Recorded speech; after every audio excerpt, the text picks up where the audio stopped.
በእግር ኳስ ታሪክ ውስጥ ብዙ ድንቅ ተጫዋቾች አልፈዋል። አንዳንዶቹ በግባቸው፣ ሌሎቹ ደግሞ በዋንጫዎቻቸው ይታወሳሉ። ሮናልዲኒዮ ግን ከነዚህ ሁሉ ይለያል።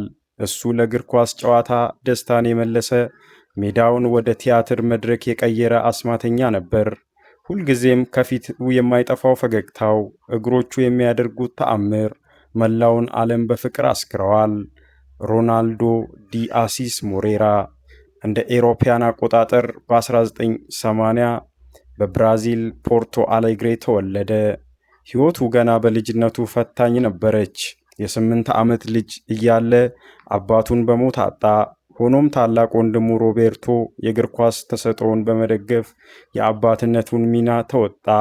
ሮናልዲኒዮ በብራዚል ሚኔይሮ ግሬሚዮ ክለብ ድንቅ ብቃቱን ካሳየ በኋላ በ2001 ወደ አውሮፓ በመሻገር ለፈረንሳዩ ፓሪስ ሰን ዠርመን ፈረመ። በፈረንሳይ በነበረው ቆይታ በአይን ጥቅሻ ተከላካዮችን የሚያታልሉ ክህሎቶችን ለዓለም ማሳየት ጀመረ።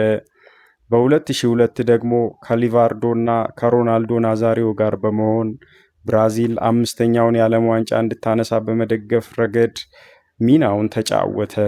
ሮናልዲኒዮ የወርቅ ዘመን የጀመረው በ2003 ወደ ስፔኑ ግዙፍ ክለብ ባርሴሎና ሲዘዋወር ነበር። በወቅቱ ባርሴሎና በታሪክ ዝቅተኛ ደረጃ ላይና በችግር ውስጥ ነበር። ሮናልዲኒዮ ግን ክለቡን ብቻ ሳይሆን አጠቃላይ የስፔንን እግር ኳስ ቀየረው። በእግሮቹ የሚሰራቸው አስደናቂ ክህሎቶች እንደ ኢላስቲኮና ነሉክ ፓስ፣ ቅጣት ምቶችና የማይታመኑ ግቦች ባርሴሎናን ወደ ድል ማማ መለሱት። በእነዚህ ዓመታት ውስጥ ሮናልዲኒዮ ከፍተኛ የክብር ማዕረጎችን ተቀናጅቷል። በ2005 የባላንዶር አሸናፊ፣ በ2004-2005 የፊፋ የዓመቱ ምርጥ ተጫዋች፣ በ2006 ደግሞ የአውሮፓ ቻምፒየንስ ሊግ ዋንጫን አንስቷል። በተጨማሪም በባርሴሎና አካዳሚ ውስጥ ያደገውን ወጣቱን ሊዮኔል ሜሲን በመደገፍ እና የመጀመሪያውን የባርሴሎና ግብ እንዲያስቆጥር አመቻችቶ በማሻገር የባርሴሎናን የወደፊት ስኬት መሰረት ጥሏል።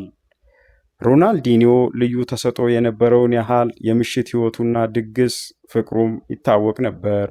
እግር ኳስ ለሱ ሥራ ሳይሆን መዝናኛ ነው። ከ2007 በኋላ በዚሁ የዲሲፕሊን መላላትና በቂ ስልጠና አለመስራት ምክንያት ብቃቱ መውረድ ጀመረ። በ2008 ወደ ኤስ ሚላን አምርቶ የተወሰኑ አስደናቂ ጊዜያትን ቢያሳልፍም እንደ ድሮ መሆን አልቻለም። በኋላም ወደ ብራዚል በመመለስ ፍላሚንጎ እና አትሌቲኮ ሚኔይሮ ለተባሉ ክለቦች ተጫውቷል። ከአትሌቲኮ ሚኔይሮ ጋር የካፑ ሊባርዳሮስ ዋንጫን በማሸነፍ በታሪክ ሁሉንም ትላልቅ ዋንጫዎችን ያነሳ ተጫዋች ሆኗል። ሮናልዲኒዮ እግር ኳስን የተጫወተው ረጅም ዓመታት ላይሆን ይችላል፣ ነገር ግን በተጫወተባቸው ጥቂት ዓመታት ውስጥ ያስመዘገበው ተጽዕኖ የዘላለም ነው። እሱ እግር ኳስ ውጤት ብቻ ሳይሆን ጥበብና ደስታ መሆኑን ለዓለም ያሳየ ልዩ ኮከብ ነው። ዛሬም ድረስ ሰልጥነው የሚወጡ ወጣት ተጫዋቾች የእሱን ቪዲዮ በማየት ይማራሉ። እግር ኳስ አፍቃሪዎች ሁልጊዜም ስሙን ሲያነሱ የሚያስታውሱት አንድ ነገር አለ፤ የማይጠፋው ፈገግታውና አስማተኛ እግሮቹ። አድማጮች፣ ይሄ ቪዲዮ ከተመቻችሁ ላይክ፣ ሼር፣ ሰብስክራይብ አድርጉልን። እናመሰግናለን።